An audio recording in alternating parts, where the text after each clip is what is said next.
Good afternoon, everyone. On the part of the DMP, daily mains practice, question practice of sixth day, I gave you yesterday three questions from a single topic. I gave you three questions from a single topic. Of course, it was the editorial as well as an article, main article of the Hindu editorial page. Uh, let's discuss about the first question. Define section 124A. Explain why it has been in the news since long. Do you support its existence in a democratic country like India? 250 words, 15 marks. The source is paper 3, GS2 or GS2, Indian Polity and Governance. The Hindu editorial page article is End the Debate. The Hindu article, Sedition, illogical equation of the government with state. This was based on this article and editorial of yesterday's Hindu paper. I framed three questions. The first one is define section 124A. First, you have to understand what do you mean by define. Define is not only simply definition. Define, whenever there is a define question is there, separately define question is there. Of course, without asking this define of the section 24A, 124A, you have to give certain kind of definition. But here examiner directly, clearly asked the define. So now we have to understand that the task word the define. What do you mean by define? Define is nothing but not only definition. Apart from this definition, you should give certain characteristics of the issue is in your hand. Okay. Define section 124A. What do you mean by define 124 section A?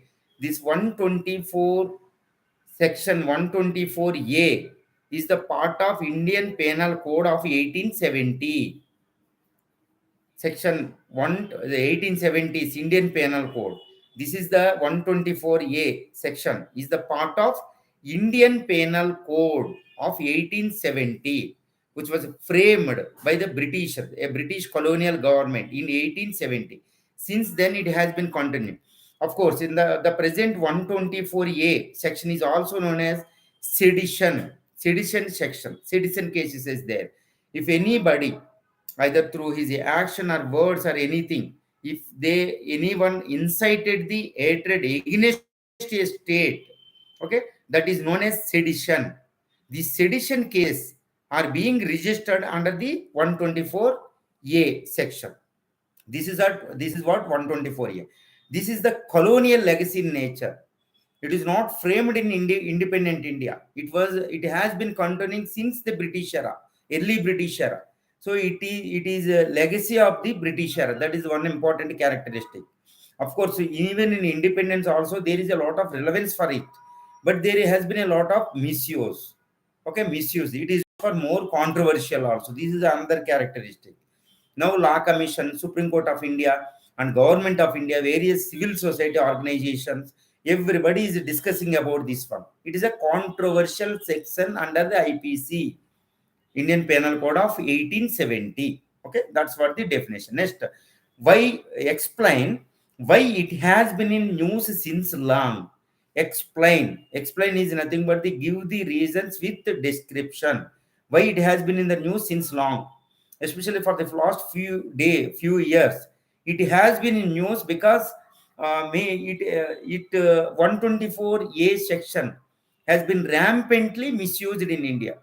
That's why in recently the Supreme Court of India, the present Supreme Court Chief Justice, has quashed the almost all cases registered under the 124A and asked the police person specially and freshly registered the cases in view of the recent Supreme Court certain kind of guidelines.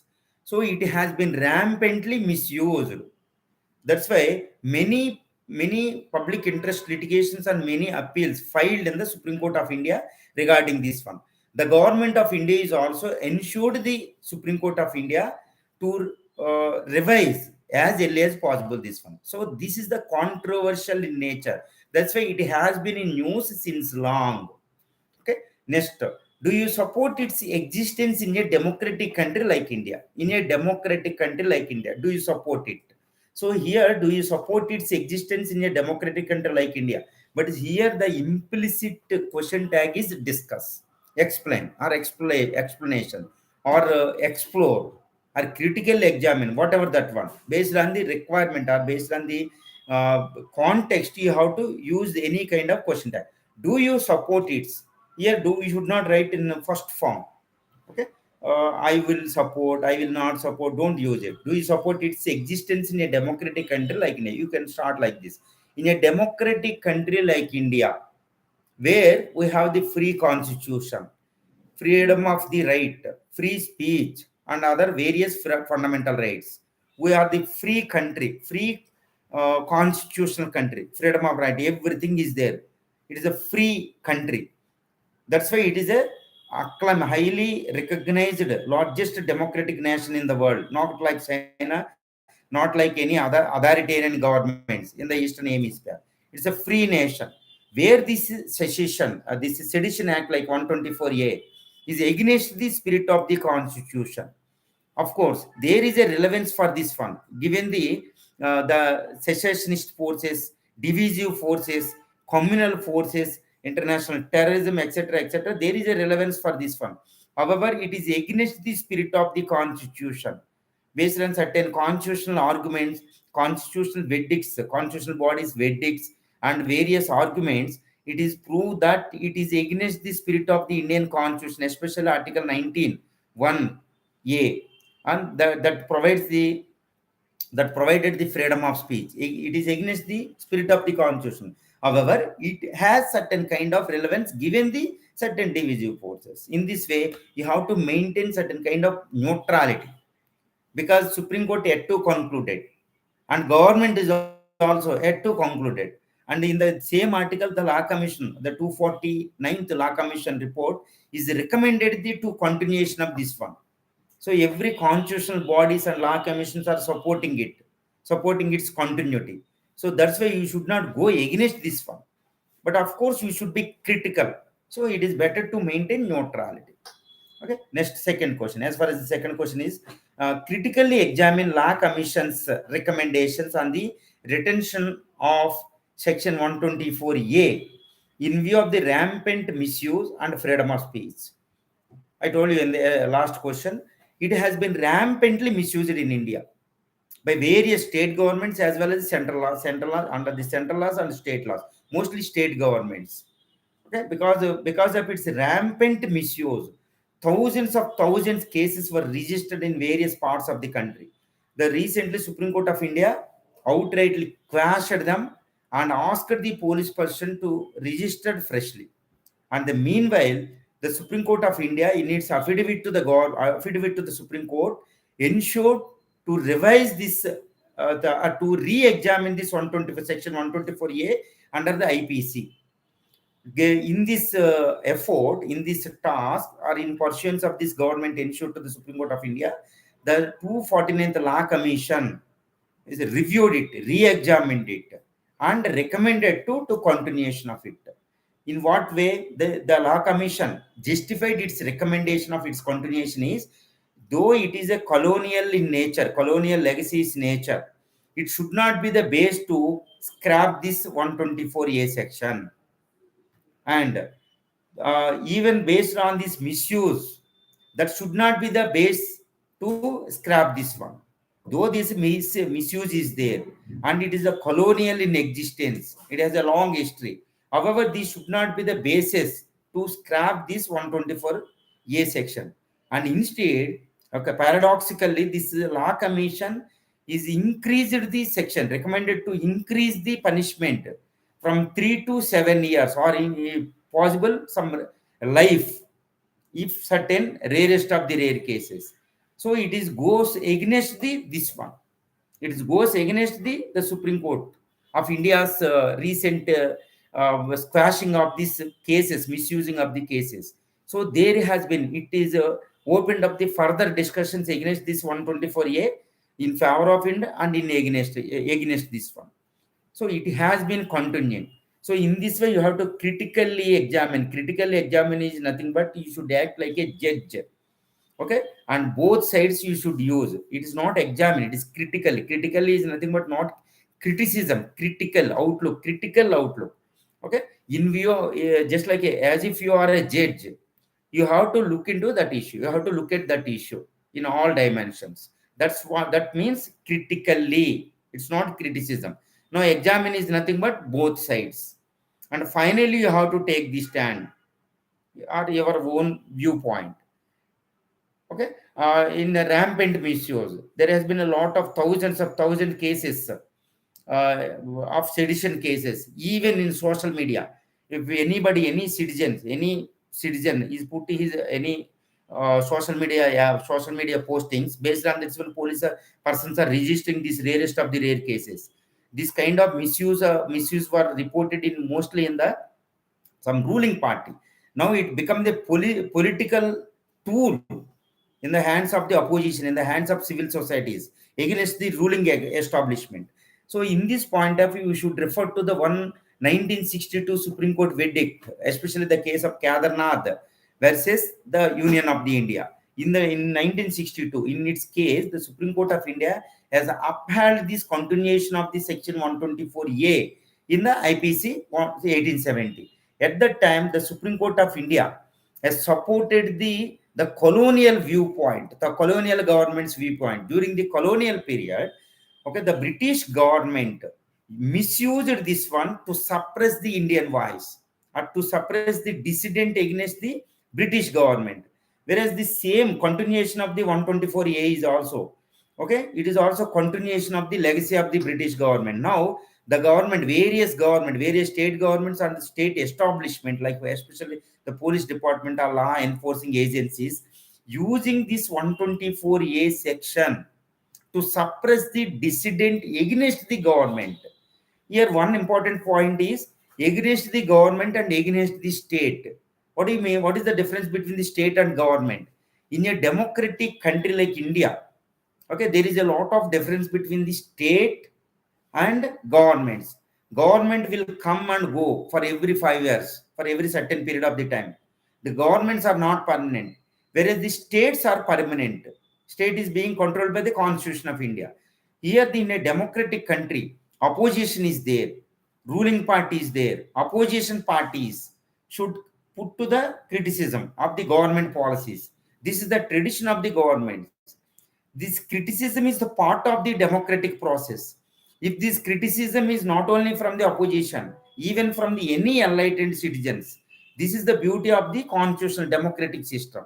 Here, the 124A section, even in the Kedarnath case, the Supreme Court of India didn't make any differentiation between the state and the government.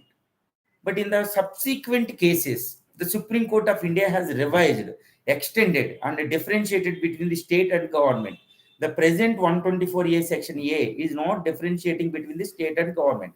Now, enlightened people, most important argument is there should be some kind of differentiation between the governments and the state. States are permanent, okay, against which nobody should not talk, because that is very important. Whereas governments in a democratic system, not like in China, the governments will come and go. The opposition parties and enlightened citizens and anybody can talk against the government. It is known as freedom. It is a part of the freedom of speech under the Article 19(1)(a). There are 6 freedoms. Out of it, the freedom of speech is very important. That is the bedrock of the Indian Constitution. So suppression of the dissident, suppression of the freedom of speech against the spirit of the Constitution. That's why 124A section should be scrapped. This is the argument of the most of the citizens. Supreme Court of India is also looking at this issue very seriously. But of course, Law Commission meanwhile is recommended its continuity. But finally, it will up to the government to whether to implement the Law Commission report is or not. Okay, maybe it is put to the public opinion. Next, third question. Trace the sedition law in India. Its existence is, in fact, against the free constitution, against the free constitution, justified. Trace the sedition law in India. Trace out, or trace is nothing but evolution process of this 124A. This 124A section or else sedition law, it was made by the British colonial government in 1870 under the Indian Penal Code. Okay, in 1870s, okay, before the formation of the Indian National Congress. Okay, the British government used against the suppression of the Indians' voice against the government, then the British government, not against the Queen. Especially the classic cases are the Tilak case in 1906. Then other cases also. There are so many cases during the British era. They invoked this section of sedition cases, and even the Tilak was sent to Rangoon for 6 years, rigorous imprisonment. He completed and he returned by 1916, and he continued his home rule movement. So many British Indians were suppressed and repressed under the Sedition Act against the government, not against the Queen, that the government, that the state at that time. Okay, in that way, it is originated. It has been continued across the British era around a century period. Then, even after the independence, the Constitution didn't recognize this. After the Constitution came into effect, there was no place for this Sedition Act directly. But of course, in the form of 124A, it has been continuing under the IPC. It is not direct sedition act, no direct word, but under this section 124A, the British era sedition, the suppressive nature has been continuing even after the independence. This is what the controversial now. But in fact, in the free constitution like in India, this existence earlier I told you, this is against the spirit of the constitution, because the constitution of India provided the freedom of the speech under the article 19(1)A. The freedom, of course, there are certain restrictions also there to use this fundamental rights. But 124A is grossly violating the freedom of speech, because not only grossly against them, these law enforcing or law agencies are grossly or rampantly misusing this section. But finally, the Supreme Court of India cannot come to the rescue of any all persons of the all citizens. It cannot protect the all citizens from the law enforcing agents. That's why it has been misusing. Especially these misusing cases have been registered around thousand cases registered for the last 9 years or 7 years. That's why these opposition parties, especially the so-called secular parties, opposition parties, has made this issue more controversial. Okay, whether it is justified or not, that is not the question. But you have to justify is nothing but it is better to maintain middle path. Okay, both sides you should discuss. Of course, in the context of, as we discussed in the earlier answer, in the context of the recent some divisive forces, communal forces, terrorism, and various forces across this as a huge nation, it is better to have the existence of the 124A. But we should avoid all kinds of opportunities and all kinds of the chances to misuse of this one. That's why we need certain kind of regulations from the Supreme Court side, so that we can maintain this existence and we can avoid this misuse of this section 124A.